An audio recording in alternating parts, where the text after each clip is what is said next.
Welcome to my channel. ఈరోజు మనం intermediate examination schedule విడుదలైంది కదా.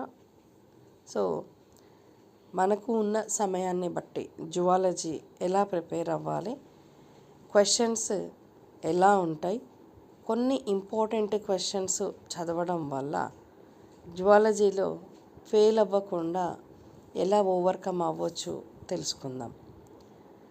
మనకి జువాలజీ ఐపీఈ వెయిటేజ్ అంటే చాప్టర్ వైజ్ వెయిటేజ్ చూస్తే ఫస్ట్ చాప్టర్లో ఎన్ని క్వశ్చన్స్ ఉంటాయి, ఏ టైప్ ఆఫ్ క్వశ్చన్స్ ఇస్తారు, దాని మార్కులు ఎన్ని అంటే diversity of living world 1 mark, జనరల్గా 2 మార్క్స్ క్వశ్చన్ ఒకటి వస్తుంది, 4 మార్క్స్ క్వశ్చన్ ఒకటి వస్తుంది. అంటే ఈ చాప్టర్లో మనకి 6 మార్క్స్ వస్తాయి. అదే సెకండ్ లెసన్ తీసుకుంటే స్ట్రక్చరల్ ఆర్గనైజేషన్ ఇన్ యానిమల్స్లో 2 మార్క్స్ క్వశ్చన్స్ 3 వస్తాయి. అంటే మనకి 6 మార్క్స్ అవుతాయి. అవి ఒక 4 మార్క్స్ క్వశ్చన్ వస్తుంది. టోటల్గా ఈ లెసన్లో మనకి 10 మార్క్స్ వెయిటేజ్ ఉంటుంది.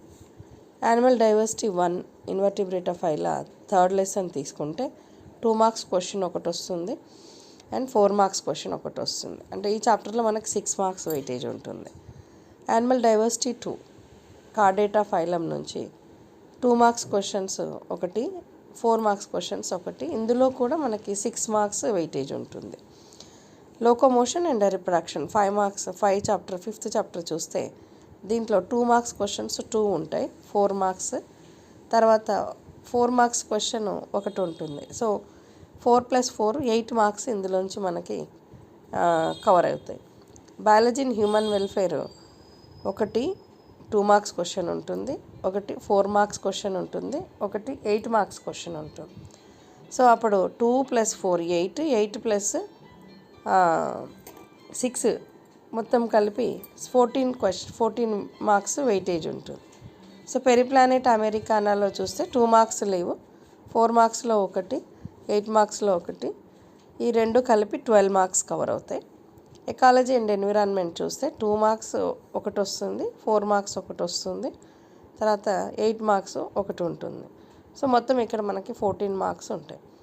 అయితే ఓవరాల్గా మనము ఈ లెసన్స్ చూస్తే ecology and environment, biology in human welfare, తర్వాత స్ట్రక్చరల్ ఆర్గనైజేషను, ఇందులో 14, 12, 10 అంటే హయ్యెస్ట్గా ఈ చాప్టర్స్ నుంచి మనకి కవర్ అయ్యే ఛాన్సెస్ ఉన్నాయి. కాబట్టి ఈ లెసన్స్లో at least 8 marks question, 4 marks, 2 marks cover చేసుకొని కూడా అంటే మనకి 21 మార్క్స్, 22 మార్క్స్కి పాస్ అయ్యే విధంగా కూడా ఎంత స్లో లెర్నర్ అయినా కూడా ఈ లెసన్స్ నుంచి చదువుకొని కొంచెం పాస్ అవ్వడానికి ఛాన్సెస్ ఉంటాయి.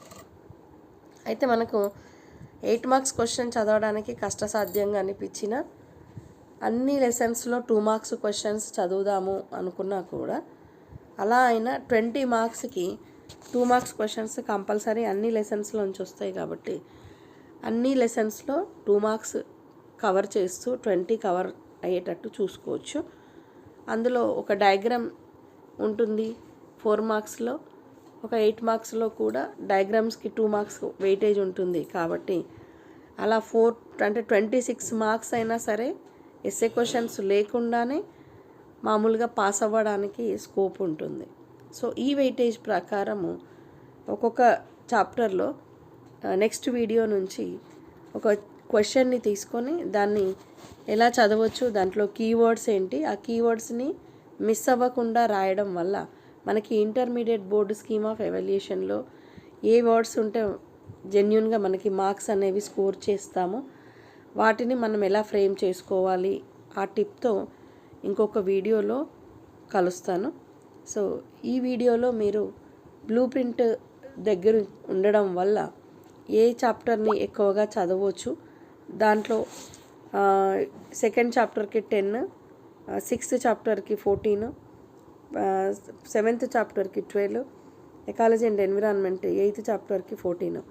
అట్లీస్ట్ ఈ 3 చాప్టర్స్ ప్లస్ 2nd చాప్టర్ చదవడం వల్ల మనకి 50 మార్క్స్కి కవర్ చేస్తాం. సో 50 మార్క్స్ కవర్ చేసినప్పుడు అవుట్ ఆఫ్ 60లో జెన్యున్గా 25 26 27 రావడానికి స్కోప్ ఉంది. కాబట్టి అట్లీస్ట్ మనం పాస్ అవ్వాలి. ఫ్యూచర్ లెర్నర్స్ చదవడం రాదు, కొంచెం కష్టంగా ఉంది, క్వశ్చన్ చదవడం గుర్తుండట్లేదు, చదివేటప్పుడు ఎలా చదవాలో తెలియట్లేదు, ప్రొనౌన్సియేషన్, స్పెల్లింగ్ మిస్టేక్స్ ఇలా ఉన్న పిల్లలు కూడా కొంతమంది ఉన్నారు.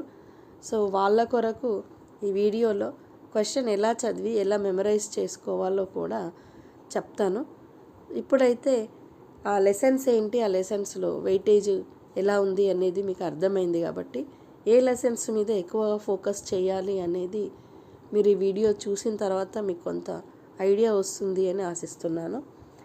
సో ఈ వీడియోని పాజ్ చేసి ఒక్కొక్క లెసన్లో మార్క్స్ వినుకుంటూ ఆ లెసన్స్ని గుర్తుపెట్టుకొని ఒక చిన్న నోట్బుక్ పెట్టుకొని అందులో లెసన్ వైజ్ మార్క్స్ ప్లస్ ఎంత వెయిటేజ్, టోటల్ వెయిటేజ్ ఎంత, ఎన్ని వస్తే మనకి ఎన్ని మార్క్స్ వస్తే పాస్ అవుతాము అనేది కొద్దిగా గుర్తుపెట్టుకొని ఒక నోట్బుక్లో దాన్ని రాయండి. దానివల్ల మీకు కొద్దిగా అవగాహన వస్తుంది. సో ఎగ్జామ్ ఫెయిల్ కాకుండా మామూలుగా పాస్ అయ్యే విధానం మీకు ఈజీగా అర్థమవుతుంది. Thank you for watching this video.